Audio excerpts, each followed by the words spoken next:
అదే RTV app వార్తల్ని క్షణాల్లో చదివే అవకాశం ఉంటుంది. ఒక న్యూస్ పేపర్, ఒక టెలివిజన్ ఛానల్ మీ చేతుల్లో ఎప్పుడూ ఉంటాయి. ప్రస్తుతం మనం రాజన్న సిరిసిల్ల జిల్లా వేములవాడ ఏరియా ఆసుపత్రి దగ్గర అయితే ఉన్నాము. ఇప్పుడైతే ఎండాకాలం అయితే స్టార్ట్ అవుతున్న నేపథ్యంలో చిన్నపిల్లల తల్లిదండ్రులు అయితే కొంతవరకు అయితే గాబరా పడుతుంటారు. చిన్నపిల్లలకు సంబంధించి అయితే ఎండాకాలంలో కొన్ని రకాల వ్యాధులు అయితే చుట్టుముట్టడం జరుగుతుంది. ఇదే అంశానికి సంబంధించి మనకు వెల్లడించడానికి అయితే చిన్నపిల్లల వైద్య నిపుణులు సంతోష్ చారి ఉన్నారు. వారితో మాట్లాడి మరిన్ని విశేషాలు తెలుసుకుందాం. సార్ చెప్పండి, ప్రస్తుతం అయితే ఎండాకాలం అయితే స్టార్ట్ అవుతుంది, కొంత సీజనల్ వ్యాధులు సైతం రావడానికి అవకాశాలు అయితే ఉంటాయి కదా. ప్రస్తుతం ఇది ఇప్పుడు సమ్మర్లో ఎటువంటి వ్యాధులు వచ్చే అవకాశాలు ఉంటాయండి? అందరికీ నమస్కారం. ముఖ్యంగా చిన్నపిల్లల్లో ఎండాకాలంలో సరిగ్గా వాటర్ తీసుకుపోవడం వల్ల డిహైడ్రేషన్, సన్ స్ట్రోకు అట్లాంటివి ఉంటాయి, డయేరియా అవన్నీ ఉంటాయి. వాటి నుంచి మనం రక్షించుకోవాలంటే తరచుగా వాటర్ తాగించడము, పరిశుభ్రమైన వాటర్ ఇవ్వడము, శుభ్రమైన ఆహారాన్ని ఇవ్వడము, అది మనం ముందుగా జాగ్రత్తలు తీసుకోవాలి. ఓకే, అంటే ఇంకా ఇది కాకుండా కొన్ని రకాల వ్యాధులు అయితే ఓన్లీ ఎండాకాలంలో అయితే రావడం జరుగుతుంది. అంటే ఇప్పుడు ప్రస్తుతం అయితే ఎటువంటి వ్యాధులు అయితే ఎక్కువ వచ్చే అవకాశాలు ఉంటాయండి? చిన్నపిల్లలకి ముఖ్యంగా వైరల్ ఫీవర్స్ అవి వచ్చే అవకాశం ఉంది, చర్మ సంబంధమైన వ్యాధులు వచ్చే అవకాశం ఉంది. వాటి నుంచి దూరంగా ఉండడానికి శుభ్రంగా ఉండడము ముఖ్యము. గాలి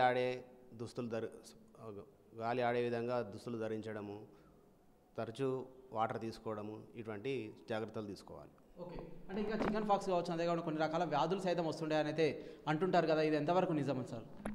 సమ్మర్లో వైరల్ ఫీవర్స్ అనేవి వస్తుంటాయి. చికెన్ పాక్స్ అనేది వైరస్ ద్వారా వ్యాప్తి చెందుతుంది, ఈజీగా ఒకరి నుంచి ఒకరికి వచ్చే అవకాశం ఉంటుంది. స్కూల్ పిల్లలు కొంచెం జాగ్రత్తగా ఉండాలి. ఎవరికైనా లక్షణాలు కనబడితే ముందుగా డాక్టర్ను సంప్రదించి తగు ట్రీట్మెంట్ తీసుకుంటే వాటి నుంచి మనం తొందరగా బయటపడే అవకాశం ఉంది. ఓకే, అంతేకాకుండా ఇప్పుడైతే చూసినట్లయితే గ్రామాలు కావచ్చు, పట్టణాలలో సైతం ఎక్కువ అయితే కుక్కలు కావచ్చు, కోతుల బెడద అయితే ఎక్కువగా ఉంది. ప్రతి చోట సైతం ఇవైతే కరుస్తున్నాయని అయితే కొంత కంప్లైంట్స్ అయితే రావడం జరుగుతుంది. ఆసుపత్రుల చుట్టూ సైతం చిన్నపిల్లలు అయితే వస్తుంటారు కదా. దీనికి సంబంధించి అంటే ఎటువంటి జాగ్రత్తలు తీసుకోవాలి? అంటే రెబీస్ కాకుండా ఇంకా ఎటువంటి వ్యాధులు వచ్చే ప్రమాదం ఉంటుంది సార్? బయట సమ్మర్లో కుక్కల బెడద ఎక్కువగా ఉంటుంది. ఎవరైనా కరిచినప్పుడు ముందుగా గాయాన్ని శుభ్రంగా నీటితో కడిగి దగ్గరున్న హాస్పిటల్కి తీసుకెళ్ళండి. మన ఏరియా హాస్పిటల్లో కుక్క కాటుకు కానీ కోతు కరిచినా కానీ దానికి సంబంధించిన వ్యాక్సిన్ అందుబాటులో ఉంది. అదేవిధంగా దానికి సంబంధించిన ట్రీట్మెంట్ అన్ని సదుపాయాలు మన హాస్పిటల్లో ఉన్నవి, దాన్ని వినియోగించుకోవాలి. ఓకే, అంటే ఎండాకాలం అయితే మీరు అన్నట్టుగా కొంతవరకు అయితే సన్ స్ట్రోక్ అయితే వచ్చే ప్రమాదం అయితే ఉంటుంది కదా. దీనికి సంబంధించి తల్లులు జాగ్రత్తలు తీసుకోవాలంటారు, అంతేకాకుండా పిల్లలకు ఎటువంటి సూచనలు చేస్తారు సార్? 6 నెలల వరకు ఉన్న పిల్లలకి కంప్లీట్గా తల్లిపాలే ఇవ్వాలి, బయట ఏ ద్రవ పదార్థాలు ఇవ్వాల్సిన అవసరం లేదు.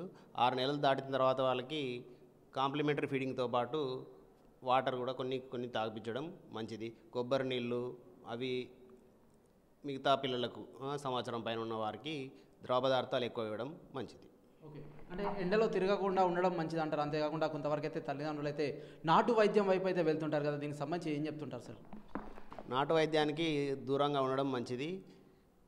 ఎక్కువగా ఎండలో తిరిగే వాళ్ళు కాటన్ దుస్తులు ధరించడము, క్యాప్స్, గొడుగుతో బయటికి వెళ్ళడము, ఎండకు దూరంగా ఉండడం మంచిది.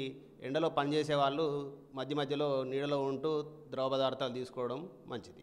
ఓకే, అంటే మీరైతే ఇంతకుముందు చికెన్ పాక్స్ అన్నారు కదా, దానికి సంబంధించి లక్షణాలు ఎలా ఉంటాయి, అంతేకాకుండా ఎన్ని రోజుల వరకు అయితే వ్యాధి ప్రబలే అవకాశాలు ఉంటాయి, అంతేకాకుండా ట్రీట్మెంట్కి సంబంధించి ఏం చెప్తారు సార్? చికెన్ పాక్స్ అనేది శరీరం పైన ముందుగా చిన్న కురుపుల్లాగా వచ్చి లక్షణాలు కనబడతాయి. అది మనం ఇంటి దగ్గర కూడా ట్రీట్మెంట్ తీసుకోవచ్చు, దానికి ఆదుర్త చెందాల్సిన అవసరం లేదు. దానికి ట్రీట్మెంట్ ఏంటి అంటే ద్రవ పదార్థాలు ఎక్కువ తీసుకోవడము, జ్వరం ఏమైనా లక్షణాలు ఉంటే దానికి సంబంధించిన పారాసిటమాల్ సిరప్ డాక్టర్ సూచన మేరకు తీసుకోవడము, దురద ఏమైనా ఉంటే దానికి సంబంధించిన ఆయింట్మెంట్ అది తీసుకోవడము. శుభ్రంగా ఉంచాలి. చికెన్ పాక్స్ వచ్చినా కానీ అమ్మవారు అది అని అంటుంటారు, దానికి స్నానం చేయించవచ్చు. ఏమైనా విపరీతమైన లక్షణాలు, శ్వాస ఇబ్బంది అలాంటి ఏమన్నా ఉన్నవి, జ్వరం ఏం తగ్గట్లేదు అన్నప్పుడు దగ్గరున్న హాస్పిటల్కి తీసుకెళ్ళండి. ఓకే, అంటే మీరైతే చెప్తున్నారు, అంతేకాకుండా కొంతవరకు తట్టు కావచ్చు, అమ్మవారు కావచ్చు, గౌద పిల్లలకు సంబంధించి అయితే కొంత జాగ్రత్తలు తీసుకున్నప్పటికీ సైతం ఇంకా ఇంట్లో ఇంకా చిన్న పిల్లలకైతే వారికి సైతం సోకే అవకాశాలు ఉంటాయి అంటారు కదా, ఇది ఎంతవరకు నిజం? అంతేకాకుండా ఇంట్లో వేరే పిల్లలకు సైతం ఎలాంటి జాగ్రత్తలు తీసుకోవాలంటే వచ్చిన వారి నుంచి అయితే వారికి రాకుండా ఉండడానికి ఎలాంటి జాగ్రత్తలు తీసుకుంటే బాగుంటుంది అంటారు సార్? చికెన్ పాక్స్ లక్షణాలు ఉన్నవారు కానీ చర్మం పైన దద్దుర్లు, చిన్న చిన్న కురుపులు ర్యాషెస్ ఉన్న వారిని కానీ దూరంగా వేరే పిల్లలకి దూరంగా ఉంచడం మంచిది. ఒకవేళ అట్లాంటి లక్షణాలు ఉన్న వాళ్ళని స్కూల్ కూడా పంపించకుండా 5 days నుంచి 7 days వరకు ఇంటి దగ్గరే ఉంచడం మంచిది. వారికి ఇంటి దగ్గరనే ఎక్కువ ద్రవపదార్థాలు ఇస్తూ జ్వరంకి సంబంధించిన ట్రీట్మెంట్ ఇస్తూ ఇంటి దగ్గరే తగ్గించవచ్చు. ఎక్కువ లక్షణాలు జ్వరం తగ్గలేదు, శ్వాస సంబంధమైన ఇబ్బందులు వచ్చినాయి, ద్రవపదార్థాలు తీసుకోవడం కూడా ఇబ్బంది జరుగుతుంది, తినడం కూడా ఇబ్బంది జరుగుతుంది అంటే వాళ్ళని హాస్పిటల్ తీసుకురావడం మంచిది. ఓకే, అంటే గ్రామీణ నేపథ్యంలో ఉన్నవారైతే కొంతవరకు అయితే తెలియని మిడిమిడి జ్ఞానంతో అయితే కొంత ఆర్ఎంపీ కావచ్చు పిఎంపీ దగ్గరికి అయితే పరిగెడుతుంటారు. తర్వాత శృతి మించిన తర్వాత అయితే ఏరియా ఆసుపత్రికి అయితే తీసుకొస్తుంటారు కదా, ఇటువంటి కేసెస్ ఏమైనా వస్తుంటాయి? ఇటువంటి వారికి సంబంధించి ఏం చెప్తారంటే గ్రామీణ నేపథ్యం కలవారికి అయితే ఏం చెప్తారు సార్? గ్రామీణ నేపథ్యంలో ఉన్నవారు ఈ చిన్న చిన్న వాటికి అక్కడ ఉన్న ఇంజెక్షన్స్ అవి తీసుకోవడం మంచిది కాదు. దగ్గరున్న ప్రాథమిక ఆరోగ్య కేంద్రం కానీ గవర్నమెంట్ ఆసుపత్రి కానీ అక్కడికి తీసుకెళ్ళి అక్కడ ఉన్న డాక్టర్ సూచన మేరకు అక్కడ ట్రీట్మెంట్ కానీ మిగతా పై లెవెల్కి ఉన్న హాస్పిటల్కి తీసుకెళ్ళి అక్కడ ట్రీట్మెంట్ కానీ తీసుకోవడం మంచిది. సార్ ఇప్పుడు ప్రస్తుతం మనం చూసినట్లయితే కుంభమేళకు సంబంధించి అయితే చాలా దూర ప్రాంతాలకు సైతం ఇక్కడ నుంచి అయితే వెళ్తుంటారు, పెద్దలతో పాటు చిన్న పిల్లల్ని సైతం తీసుకెళ్తుంటారు. ఎందుకంటే 12 సంవత్సరాలకు ఒకసారి అయితే కుంభమేళ వస్తుంది, అక్కడ పుణ్య స్నానాలు ఆచరిస్తే మంచి జరుగుతుందని అయితే భావించడం జరుగుతుంది. దీనికి సంబంధించి ఏమన్నా అక్కడ స్నానాలు ఆచరించిన వారికి సైతం కొన్ని రకాల చర్మ వ్యాధులు వచ్చే ప్రమాదం ఉందని చెప్పేసి సైతం వైద్యులు అయితే సూచిస్తున్నారు కదా, దీనికి సంబంధించి ఏం చెప్తారంటే ఎలాంటి వ్యాధులు వచ్చే అవకాశాలు ఉంటాయి, అంతేకాకుండా ఎలాంటి జాగ్రత్తలు తీసుకోవాలి, వెళ్ళేటప్పుడు ఎలాంటి జాగ్రత్తలు తీసుకోవాలి, ఒకవేళ వ్యాధి బారిన పడితే సైతం ఎలాంటి జాగ్రత్తలు తీసుకోవాలి సార్? మనం దూర ప్రాంతాలకు వెళ్ళినప్పుడు పుణ్యక్షేత్రాలకు వెళ్ళినప్పుడు అక్కడ ఉన్న పరిసరాల్లో ఎక్కువ మంది క్రౌడెడ్ పీపుల్ ఉండడం వల్ల పారిశుద్ధ్యం అనేది కొంచెం లోపించగలిగే అవకాశాలు ఉంటాయి. దాని నుంచి మనం అవాయిడ్ చేయడానికి ఏంటి అంటే మనమే అక్కడికి వెళ్ళినా కానీ మన వాటర్ మనమే తీసుకెళ్ళి అదే వాటర్ మనం తాగి దానికి దూరంగా ఉండవచ్చు. ఆ పుణ్యస్నానాల వల్ల కొందరికి అందరూ ఒకే దాంట్లో చేయడం వల్ల చర్మ వ్యాధులు ఏమన్నా వచ్చే అవకాశాలు ఉండొచ్చు. ఒకవేళ చర్మం మీద దద్దుర్లు అట్లాంటి లక్షణాలు కనిపించినప్పుడు దగ్గర ఉన్న హాస్పిటల్ తీసుకెళ్ళి డాక్టర్ సూచన మేరకు మనం పాటిస్తే దాని నుంచి దూరంగా ఉండవచ్చు. ఓకే, అంతేకాకుండా ఇప్పుడైతే ఒక రకమైన వైరస్ సైతం వస్తుందని చెప్పేసి ఈ మధ్య ప్రచారం సైతం సాగుతుంది కదా, వైరస్ ఏంటి, దానివల్ల ఎలాంటి ప్రమాదాలు వచ్చే అవకాశాలు ఉంటాయి, ట్రీట్మెంట్ ఎలా ఉంటుందండి? ఈ మధ్య మనం వింటుంది గులియన్ బారీ సిండ్రోమ్ అని GBS అంటారు. దాని గురించి న్యూస్లో మనం ఎక్కువ చూస్తున్నాము. అది ఇంతకుముందు కూడా ఉంది, కొంచెం ఇప్పుడు మహారాష్ట్రలో కొన్ని కేసెస్ ఎక్కువ వచ్చినాయని మనం వింటున్నాము. మన దగ్గర కూడా మన స్టేట్లో కూడా వైరస్ వల్ల బ్యాక్టీరియల్ ఇన్ఫెక్షన్ వల్ల మనకి ఎప్పుడైనా ఫీవర్ వచ్చినప్పుడు ఫీవర్ వచ్చిన 3-4 వారాల తర్వాత ఈ లక్షణాలు ఎవరికో కొందరికి ప్రారంభమవుతాయి. ఆ లక్షణాలు ఏంటి అని అంటే నరాలు చచ్చిపడిపోవడం అంటారు. కొంచెం నరాలకు సంబంధించిన వ్యాధి, పోస్ట్ వైరల్ ఇన్ఫెక్షన్ కానీ పోస్ట్ బ్యాక్టీరియల్ ఇన్ఫెక్షన్ కానీ ఈ లక్షణాలు మనకు కనబడతాయి.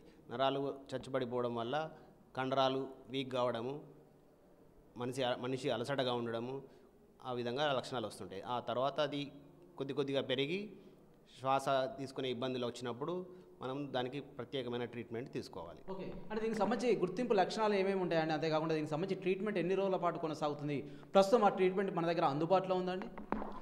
దీనికి సంబంధించిన ట్రీట్మెంట్ ఇమ్యూనోగ్లోబులిన్స్, ప్లాస్మా పెరిసిస్ అని ఉంటవి. మనకి ఇవన్నీ హైదరాబాద్లో అందుబాటులో ఉన్నవి.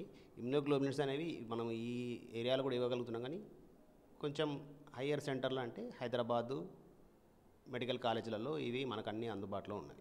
ఓకే, అంటే ఇది దేనివల్ల వస్తుందని భావిస్తున్నారు సార్? వైరల్ ఇన్ఫెక్షన్స్ మనకు దీనివల్ల ఈ వైరస్ వల్ల అని మనం చెప్పలేము.